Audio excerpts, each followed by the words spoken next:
नमस्कार दोस्तों, स्वागत है आप सभी का आपके अपने YouTube चैनल सुपर स्कॉलर पर। तो भाई दोस्तों, आज के इस वीडियो में मैं आपको बताने वाला हूं इलाहाबाद हाई कोर्ट के अंतर्गत जो ग्रुप सी की वैकेंसी होती है, उस वैकेंसी में कौन कौन से पद आपको दिए जाते हैं, कौन कौन से विभाग अलॉट होते हैं और उसकी कुल सैलरी कितनी होती है, सारी की सारी चीज़ें मैं बताऊंगा आपको इस वीडियो पर। वीडियो के लास्ट तक बने रहिए, वीडियो को पूरा देखिए ताकि आपको पता लग सके कि आप चयनित होने के बाद आपको क्या क्या कार्य करने होंगे। ठीक है, तो चलिए बात करते हैं हम लोग इलाहाबाद ग्रुप सी के बारे में। तो अगर बात की जाए विभागों के बारे में, तो देखो विभाग उसमें कौन कौन से होते हैं। तो सबसे पहले नंबर पे आता है आपका प्रशासनिक विभाग। कौन सा? इसको इंग्लिश में या अगर कहें कि कोड की लैंग्वेज में इस विभाग को इंग्लिश डिपार्टमेंट बोलते हैं, क्योंकि ये अंग्रेजों के समय से प्रथा चली आ रही है। कई सारे विभाग आज भी आप लोगों को पता है कि अंग्रेजों के समय से चले आ रहे हैं, तो इसको बोलते हैं प्रशासनिक विभाग या फिर इंग्लिश विभाग। ठीक है, इसके बाद में आपका आता है रिकॉर्ड विभाग, इसके बाद में आपका आता है लेखा विभाग, और इसके बाद में आता है आपका न्यायालय विभाग, और इसके बाद में सबसे बाद में आता है नजारत विभाग।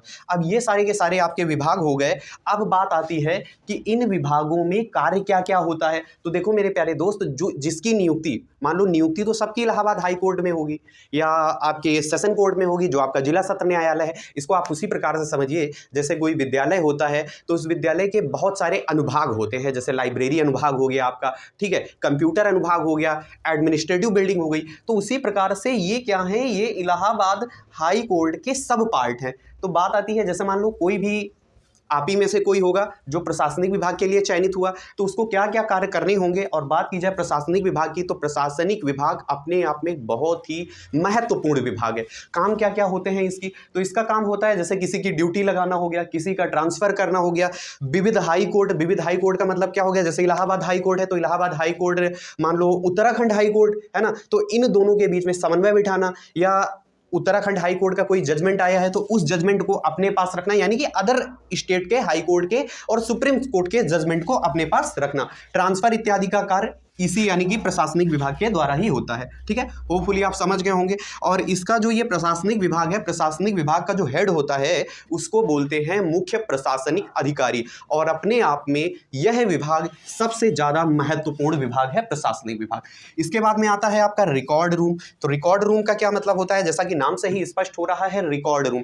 तो रिकॉर्ड रूम में दो टाइप की चीज़ें होती हैं, एक होता है सिविल और एक होता है क्रिमिनल। और यहाँ का मुख्य कार्य यह होता है कि जो पुराने रिकॉर्ड हैं उन रिकॉर्ड्स को संभाल कर रखना, सहेज कर रखना। होपफुली चीजें आपको समझ में आई होंगी। वीडियो के लास्ट तक बने रहिए, मैं आपको यह भी बताऊंगा आपको कितना वेतन मिलेगा और क्या क्या आपको सुविधाएं मिलेंगी। इसके बाद में बात करते हैं लेखा विभाग। तो जैसा कि नाम से ही समझ में आ रहा है लेखा विभाग, तो लेखा विभाग का मुख्य कार्य यह होता है कि जितने भी आपके एम्प्लॉय हैं, एम्प्लॉय की सैलरी को निर्गत करना, उनकी अटेंडेंस से रिलेटेड सारे के सारे कार्य करना आपका लेखा विभाग का कार्य होता है। अब आपके मन में एक ये सवाल आ रहा होगा, भैया ये बताओ कि जैसे मान लो प्रशासनिक विभाग है, रिकॉर्ड विभाग है, लेखा विभाग है, न्यायालय विभाग है, नजारत विभाग है, तो क्या इनकी सैलरी भी अलग अलग होती है क्या? ऐसा कहीं कुछ नहीं है, सैलरी सबकी सेम होती है। ये काम ठीक उसी प्रकार से है जैसे मान लो घर पे किसी घर में 4 भाई हैं तो पापा ने क्या किया, सबको अलग अलग कार्य डिवाइड कर दिए, लेकिन प्यार तो वो सबसे ही उतना ही करते हैं ना, तो वही चीज है। चलिए आगे देखिए। अब इसके बाद में बात करते हैं न्यायालय विभाग। सबसे ज्यादा इंपॉर्टेंट है न्यायालय विभाग। आपने सुना होगा कि जैसे आपने पुराने समय में पिक्चरें देखी होंगी, मूवी देखी होंगी, तो उस पर सनी देओल आता था, कहता था ये सनी देओल की अदालत है, ये शेरा की अदालत है ना। तो उसी प्रकार से न्यायालय में बहुत सारी कोर्टें होती हैं। तो उसी में से जैसे मान लो सिविल कोर्ट हो गई, क्रिमिनल कोर्ट हो गई, एसीएम कोर्ट हो गई, तो इस प्रकार की जो विविध कोर्टें होती हैं वो आता है आपका न्यायालय विभाग के तहत। अब इसका काम क्या होता है, मुकदमे वगैरह देखना, किसी के डेट देना, किसी को बेल देना, ये चीज देखना कि किसके मुकदमे की डेट पेंडेंसी पड़ी हुई है या किसकी बेल हो गई है, यानी कि मुकदमे से जो भी सारे रिलेटेड कार्य होते हैं वो आपका न्यायालय विभाग देखता है। इसके बाद में आता है आपका नजारत विभाग।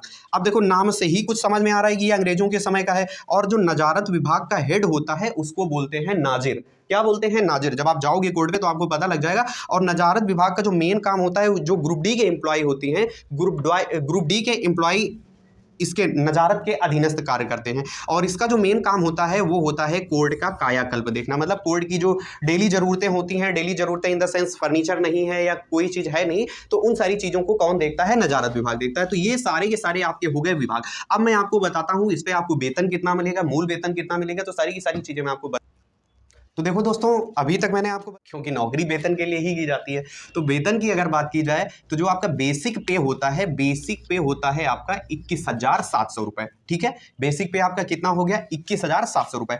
अब इसके बाद में जो डीए होगा, डीए आपको कितना मिलेगा? Daily allowances. तो डीए होता है बेसिक का, अगर 38% हम निकालते हैं तो वो आएगा 8,246 रुपए, यानी कि 8,246 रुपए आप इसमें और ऐड कर लो। फिर इसके बाद में आ जाता है एचआरए, मतलब हाउस रेंट अनाउंस जो होता है। तो एचआरए आपको, वैसे मैक्सिमम बात की जाए, मिनिमम अगर बात की जाए तो वो 1,200 रुपए मिलता है। और फिर यह चीज निर्भर करती है शहर पर, शहर के अकॉर्डिंग आपका एचआरए थोड़ा सा फ्लैक्चुएट यानी कि अप एंड डाउन हो सकता है। अब अगर बात की जाए कुल सैलरी की, तो कुल सैलरी जो आपकी आती है वो आती है 31,000 रुपए, 31,146 रुपए। अच्छा, अब बात आई कि भैया क्या हमें पूरे 31,000 के 31,000 मिल जाएंगे क्या? रुको जरा, सब्र करो। अब इस पे कुछ कटौती होती है, सरकार भी रखती है अपने पास। तो कटौती देखो क्या होती है, बेसिक और जो आपका डीए है, ठीक है, बेसिक प्लस डीए दोनों का 10% निकाल दो। दोनों का जब 10% आप निकालोगे तो आएगा आपका 2,994 रुपए। ठीक है, फिर इसके बाद कुछ अन्य आपकी कटौती होती है, तो अन्य में लगभग आपका 100 रुपए जाता है। तो कुल मिलाकर के जो आपकी कटौती हुई वो हुई आपकी 3,094 रुपए। और जो आपकी इन हैंड सैलरी आती है, यानी कि आपके खाते पे लगभग सैलरी आएगी कितनी? 28,000 रुपए। हो सकता है जो अभी जिनका एग्जाम हुआ है तो उनको तकरीबन अप्रॉक्स लगभग 30,000 के आसपास सैलरी मिलेगी। ठीक है, लगभग 30,000 के आसपास, क्योंकि अभी कुछ इंक्रीमेंट लगने हैं नए साल में। अगर वो इंक्रीमेंट लग गए तो लगभग आपकी 30,000 के आसपास सैलरी मिलेगी। लेकिन वैसे अगर बात की जाए तो 28,000 रुपए आपकी सैलरी लगभग में बनती है। होपफुली आपको वीडियो पसंद आया होगा, चीजें आपको समझ में आई। अगर वीडियो आपको अच्छा लगा है या इससे रिलेटेड कोई आपके मन में डाउट है, कोई संशय है, तो कमेंट बॉक्स आप ही के लिए है। थोड़ा सा प्यार भरा है, कमेंट कर देना। और वीडियो अगर अच्छा लगा हो तो वीडियो को जरूर लाइक कीजिएगा, चैनल को सब्सक्राइब कीजिएगा और जितना ज्यादा हो सके अपने दोस्तों के साथ शेयर कीजिएगा। Thanks for watching me, happy study, have a nice day, good bye.